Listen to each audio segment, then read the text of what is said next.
नमस्कार सभी साथियों को, स्वागत है आपका एक बार फिर से आपके अपने चैनल स्टडी विद पीके में। फ्रेंड्स, आज की इस वीडियो में क्या है, एक विशेष अपडेट है। फ्रेंड्स, एचकेआरएन के जितने भी जो कैंडिडेट्स हैं उनको लेकर क्या है, एक विशेष अपडेट है।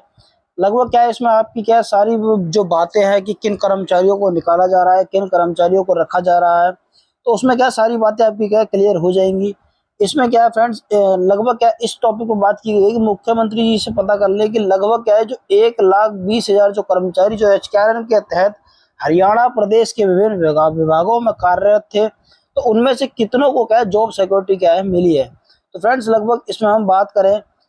जब ये क्या है इसमें जो चर्चा हो रही थी, तो मुख्यमंत्री जो नायब सिंह सैनी थे उनसे क्या है बातचीत हुई, तो उसमें क्या कहा गया था कि लगभग क्या है, जब हरियाणा में जो विधानसभा के जो चुनाव होने थे उनसे पहले क्या है, विधानसभा से चुनाव से पहले क्या उनको क्या जितने भी जो अस्थायी कर्मचारी थे, लगभग क्या 1,20,000 कर्मचारी अस्थायी थे हरियाणा प्रदेश के अंदर एचकेआरएन के अंदर, उनको क्या जॉब सिक्योरिटी देने का क्या कानून बनाया जाना था। लेकिन उस समय क्या विधानसभा सत्र क्या है नहीं बुलाया गया था, इसलिए अध्यादेश क्या है जो नियम था, अधिनियम था, वो जारी नहीं किया गया था। लेकिन मगर बाद में क्या विधानसभा में भी क्या विधेयक पारित किया गया और राज्यपाल की मंजूरी के बाद क्या है अधिनियम बना दिया। यानी कि जो एक मैंने अपने चैनल पे भी क्या है जॉब सिक्योरिटी एक्ट की क्या है एक पीडीएफ थी पूरी, उसमें क्या है रूल और नियम क्या सभी उसमें नियम लिखे हुए थे कि किसके तहत क्या है कर्मचारियों को पक्का किया जाएगा। तो उसमें बात हुई थी कि मुख्यमंत्री नायब सैनी और उनके जो प्रधान थे मुख्य सचिव खुल्लर के कहने पर गंभीर प्रयासों के बावजूद क्या अधिकतर विभागों, निगमों, बोर्डों में पात्र कर्मचारियों को जॉब सिक्योरिटी क्या है नहीं दी जा रही है। इसका मुख्य कारण क्या है कि विधेयक जो पारित किया था, इनकी जो अधिनियम बनाया था, कहीं भी क्या है आउटसोर्सिंग पॉलिसी पार्ट 1 नहीं लिखा हुआ, वहां पर क्या है पॉलिसी पार्ट 2 लिखा हुआ है। यानी कि इसके तहत क्या पॉलिसी पार्ट 1 और पॉलिसी पार्ट 2 के तहत ही क्या है जो कर्मचारियों को पक्का किया जाना था, लेकिन जो पॉलिसी थी उसमें क्या है पॉलिसी पार्ट 2 लिखा हुआ था, इसलिए क्या है एक नहीं लिखा हुआ, सिर्फ आउटसोर्सिंग पॉलिसी पार्ट 2 हरियाणा कौशल रोजगार निगम लिखा हुआ है। यानी कि सभी विभागों, बोर्डों, निगमों और प्राधिकरण के स्थापना शाखा एस्टेब्लिशमेंट के जितने भी जो क्लर्क हैं, जो वहाँ के जो स्टाफ है, जो नियमित जो कर्मचारी हैं, वे क्या बताते हैं कि उसमें जो पॉलिसी में क्या है पॉलिसी पार्ट 1 लिखा हुआ है, कहीं भी क्या है पॉलिसी पार्ट 2 नहीं लिखा हुआ।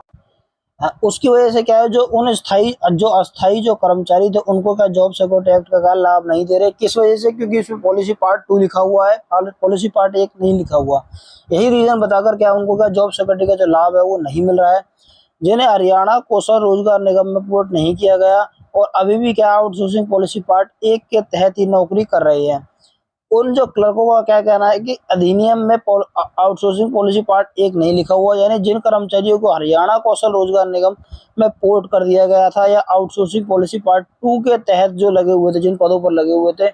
उन्हें तो क्या जॉब सिक्योरिटी का जो लाभ है क्या वो दिया जा रहा था। इसी में बात हुई कि मुख्यमंत्री जी एक बार अधिकारियों से क्या है ये पता कर लें कि लगभग जो 1,20,000 जो अस्थायी कर्मचारी हरियाणा प्रदेश के अंदर कार्यरत थे, उसमें से कितनों को 1,20,000 में कितने कर्मचारियों को क्या है, कितनी संख्या में कर्मचारियों को क्या जॉब सिक्योरिटी मिली है। अगर वे पता लगाएंगे तो उनको क्या काफी निराशाजनक क्या है आंकड़े प्राप्त होंगे। उसमें क्या अभी भी क्या जॉब सिक्योरिटी का जो एक्ट के तहत नियम रूल्स बनने थे, इन नियमों में क्या आउटसोर्सिंग पॉलिसी पार्ट 2 को स्पष्ट रूप से लिखा। यानी कि अब वे उनका कहना क्या है कि इसमें एक्ट में क्या संशोधित किया जाए और इसमें क्या लगभग जो पॉलिसी पार्ट 1 के जो भी कर्मचारी है, जिनको क्या है 15 अगस्त 2024 तक, यानी कि 15 अगस्त 2024 तक क्या 5 साल या 5 साल से ज़्यादा हो गए, तो उनको भी क्या है जो पॉलिसी के तहत क्या है उनको पक्का किया जाए और उनको क्या है जॉब सिक्योरिटी का क्या लाभ दिया जाए। उसके बाद क्या हालांकि जो